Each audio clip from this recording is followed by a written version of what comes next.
جی السلام علیکم جی، عبید عرض کر رہا ہوں۔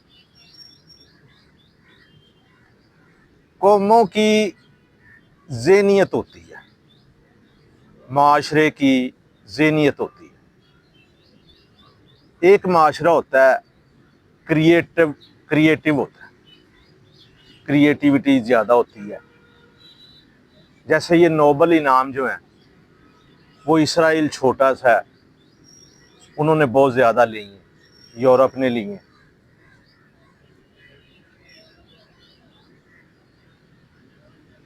جب قومیں غلام ہوتی ہیں، غلامانہ ذہنیت کی مالک ہوتی ہیں، غلامانہ ذہنیت بنیادی طور پہ اس کا موٹیو یہ ہے، اس کا غلامانہ ذہنیت اس کو کہتے ہیں کہ اس میں انسان اپنی ذمہ داری خود نہیں اٹھاتا ہے۔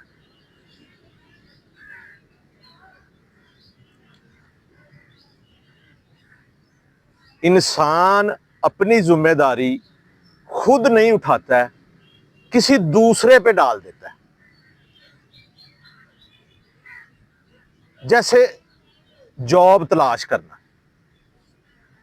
اچھا، آپ کسی سے پوچھیں، پڑھے لکھے بندے سے پوچھیں، یا عام یا کوئی گھرانہ ایسا ہے کہ انہوں نے نوکری کی ہے، تو ان سے پوچھیں کہ کیا کام کر رہے ہیں، تو وہ کہیں گے جی ہم جاب لیس ہیں، ہم بے روزگار ہیں۔ اچھا، روزگار وہ کس کو کہہ رہے ہیں؟ کہ وہ کسی کی چھتر چھایا میں چلے جائیں،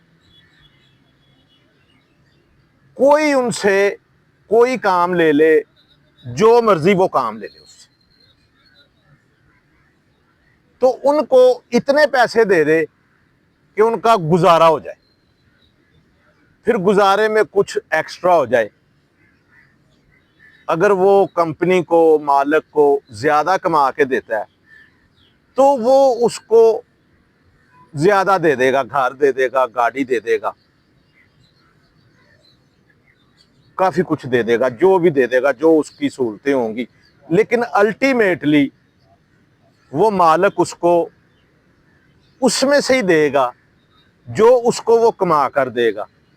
یا مالک کے پاس کوئی ایسا کام ہوگا، وہ کہے گا کہ آپ یہ کرو، تو اس سے اتنے پیسے مالک کو آ جائیں گے، تو وہ اس میں سے کچھ حصہ اس کو دے دے گا جو جاب کرے۔ اچھا، جاب مل گئی تو روزگار ہے، اگر جاب نہیں ملی تو وہ بندہ بے روزگار ہے۔ تو اس کا کیا مطلب ہے؟ یہ قوموں کی تربیت اس طرح ہوئی ہوتی ہے اس میں کہ ان لوگوں کو یہی سکھایا جاتا ہے کہ آپ پڑھو لکھو اور پھر آپ جاب ڈھونڈ لو، جاب ڈھونڈ کے آپ ایک گھر بنا لو، تو گاڑی لے لو، تو آپ کا گزارا ہو جائے گا، آپ کے بچے پل جائیں گے، آپ کو روٹی مل جائے گی۔ اس سے آگے نہیں وہ سوچتا، وہ زیادہ سے زیادہ یہی سوچتا رہتا ہے بندہ کہ میری تنخواہ بڑھ جائے، میری سہولتیں بڑھ جائیں، چھتر چھایا میں رہنا پسند کرے گا۔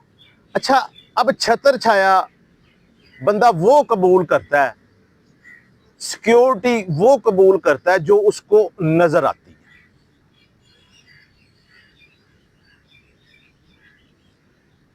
اللہ تعالیٰ کی چھتر چھایا قبول کرنا یہ ذرا مشکل ہے، کیونکہ الٹیمیٹلی وہ آپ کو بہرحال فزیکلی نظر نہیں آ رہا ہوتا، وہ آپ نے محسوس کرنا ہوتا، اس میں کچھ تکلیفیں ہوتی ہیں،